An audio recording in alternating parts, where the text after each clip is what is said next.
चलती ट्रेन और ट्रेन में शूटआउट। जयपुर मुंबई एक्सप्रेस में जब सुबह 5 बजे ज्यादातर लोग गहरी नींद में सोए थे तो कई नई सुबह का स्वागत कर रहे थे, तभी चलती ट्रेन गोलियों की आवाज से गूंज उठी और ये गोलियां 4 घरों की रोशनी हमेशा के लिए छीन कर ले गई।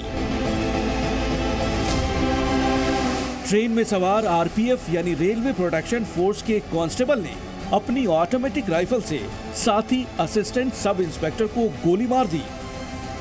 इतना ही नहीं, एएसआई को गोली मारने के बाद आरोपी कांस्टेबल चेतन सिंह दूसरे डिब्बे में गया और 3 यात्रियों की भी हत्या कर दी। 4 लोगों की हत्या के बाद ट्रेन में हड़कंप मच गया। कुछ तबीयत गड़बड़ थी, लग रहा था जैसा, तो उसके बाद उसने अपना आपा खो दिया। उसने पहले पैसेंजर्स को मारा या फिर वो जो दिखा उसको पहले टीकाराम को मारा। अच्छा, क्या किस बात को लेकर बहस चल रही? कोई बहस नहीं थी, आरपीएफ के मुताबिक ट्रेन गुजरात से महाराष्ट्र जा रही थी, जिसमें आरोपी कांस्टेबल चेतन कुमार चौधरी और ASI Tikaram Meena escort duty पर थे। सुबह करीब 5:15 बजे जब ट्रेन पालघर रेलवे स्टेशन के पास पहुंची तो आरोपी चेतन कुमार ने एएसआई टीकाराम मीणा को गोली मार दी और इसके बाद B5 कोच में 3 यात्रियों को गोलियों का निशाना बनाया, जिसमें एएसआई समेत 3 यात्रियों की दर्दनाक मौत हो गई। शुरुआती जानकारी के मुताबिक दोनों पुलिसकर्मियों में किसी मामले को लेकर बहस हुई थी, जिसके बाद ये बहस हत्याकांड में तब्दील हो गई। लगभग 5:23 की घटना है जब एएसआई टीकाराम जिनसे कुछ बहस हो गई कांस्टेबल चेतन के साथ, और जिसके बाद उन्होंने उनके ऊपर फायरिंग शुरू कर दी और उस फायरिंग में 3 अन्य यात्रियों की मौत हुई। 3 जो सिविलियन पैसेंजर्स थे उनकी मौत हो गई। इस वक्त मेरे पीछे आप जो ट्रेन देख रहे हैं ये वही मुंबई जयपुर एक्सप्रेस ट्रेन है जिसमें ये पूरी वारदात हुई। अगर आप तस्वीरों में देखें तो आपको यहाँ पर जीआरपी के कई सीनियर जवान और कई लोग नजर आएंगे जो इस समय यहाँ पर इन्वेस्टिगेशन के लिए यहाँ पर एकत्रित हुए हैं। मुंबई के बोरीवली स्टेशन पर सभी जिन यात्रियों की मृत्यु हुई इस घटना में उन्हें यहां से बाहर निकाला गया और उसके बाद ये पूरी जो घटना हुई, जिस तरह से ये पूरा वारदात हुआ, जिस तरह से ये पूरी तरह से इस घटनाक्रम को अंजाम दिया गया, इस पर पुलिस तहकीकात कर रही है। अलग अलग टीमें यहां पर तैनात कर दी गई हैं और इस पर जानकारी लेने की कोशिश कर रहे हैं कि इस पूरे घटनाक्रम में क्या कुछ हुआ, किस वजह से चेतन ने इस प्रकार की घटना को अंजाम दिया। इस शूटआउट के बाद आरोपी चेतन दहिसर स्टेशन के पास ट्रेन से उतरकर भाग गया, लेकिन भायंदर में उसे गिरफ्तार कर लिया गया और फिर पूछताछ के लिए उसे बोरीवली पुलिस स्टेशन ले जाया गया।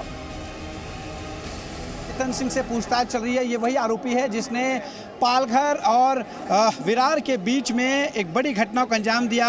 अपने ही सहयोगी आरपीएफ के एएसआई टीकाराम की हत्या कर दी गोली मारकर। इसके अलावा B5 में मौजूद 3 अन्य पैसेंजर्स को भी मौत के घाट उतार दिया है। आपको बता दें कि इस पूरे मामले की छानबीन चल रही है। चेतन सिंह से पूछताछ इस वक्त खुद कमिश्नर रविंद्र सिसवे, इसके अलावा डीसीपी भाजी भाकरे कर रहे हैं। पुलिस की भारी बंदोबस्त यहाँ पर तैनात किया गया है। आपको बता दें कि इस घटना को अंजाम देने के बाद जैसे ही कंट्रोल को फोन गया, उसके तुरंत बाद जो है आरपीएफ के लोगों ने भाईंदर में चेतन सिंह को हिरासत में ले लिया। यात्रियों ने बताया कि उन्हें कुछ समझ नहीं आया। ट्रेन में अचानक फायरिंग होने लगी, अफरा तफरी मच गई। यात्री बोगी को छोड़कर इधर उधर भागने लगे। कुछ अपने बच्चों को छिपाकर भागे तो कोई अपना सामान लेकर भागा। ये अपने को मालूम नहीं है। हम लोग इसके रात को हुआ था घटना, और हम लोग को मालूम नहीं है अभी। आप अटेंडेंट हैं? अटेंडेंट है। कौन से इसमें कोच में थे? मेरा कोच है B1।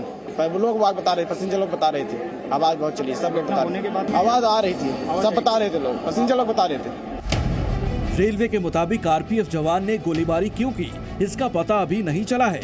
आरपीएफ ने जांच शुरू कर दी है। ये काफ़ी लंबी सेवा रेलवे में रही है और उनके जो ऑन रिक्वेस्ट रिसेंटली ट्रांसफ़र किया गया था मुंबई सेंट्रल, तो वो भी एंगल नहीं है अब। लेकिन फर्दर इसमें जो तफ्तीश की जा रही है, जानकारी जैसी मिलेगी, जो पुलिस इंक्वायरी कर रही है, उससे हमें जानकारी मिल पाएगी। रेलवे भी इसमें एक हाई लेवल कमेटी गठित कर रही है जो कि इस पूरे मामले की डिटेल्स में जाएगी और हर एक बिंदु को उसमें तलाशा जाएगा। गोलीकांड में मारे गए एएसआई राजस्थान के सवाई माधोपुर के रहने वाले थे और इस घटना से उनके गांव में बेहद गमगीन माहौल है। समूचे गांव वाले इस घटना से पूरी तरह स्तब्ध हैं। घर वालों को कोई सूचना नहीं दी है। अच्छा। और जैसे हम भाई हैं सारे, उनको तो सबको पता चल गया है। हाँ। लेकिन अभी जैसे उनकी धर्मपत्नी है तो उनको भी कोई किसी प्रकार की अभी तक हमने कोई घर पे सूचना नहीं दी है। और हमें भी समाचारों के माध्यम से सूचना मिली है, वीडियो भी वहाँ से डाल दी है। हमारे भी वहाँ आदमी हैं, हमारे गांव के 2-3 लोग सर्विस करते हैं वहाँ, उन्होंने जाकर के वहाँ की लोकेशन बताई है कि भाई खत्म हो चुके हैं। इस पूरे हत्याकांड के बाद मृतकों के परिजनों के लिए मुआवजे का ऐलान किया गया। जितनी भी एक्सग्रेसिया पेमेंट है उसकी कार्रवाई शुरू कर दी गई।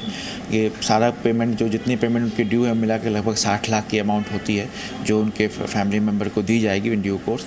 और जो डिसीज्ड हैं उनकी अभी आइडेंटिटी हम लोग इस्टेब्लिश करने की कोशिश कर रहे हैं कौन है। पुलिस भी इसमें इन्वेस्टिगेट कर रही है। जैसे उनकी आइडेंटिटी इस्टेब्लिश हो जाती है उनको जो एक्सग्रेसिया अमाउंट रेलवे एक्ट के तहत वो दिया जाएगा। मृतक एएसआई टीकाराम मीणा के परिवार को भी 60 लाख समेत संभव मदद का भरोसा दिलाया गया है। मुंबई से साकेत राय के साथ अश्विनी पांडे, जी मीडिया।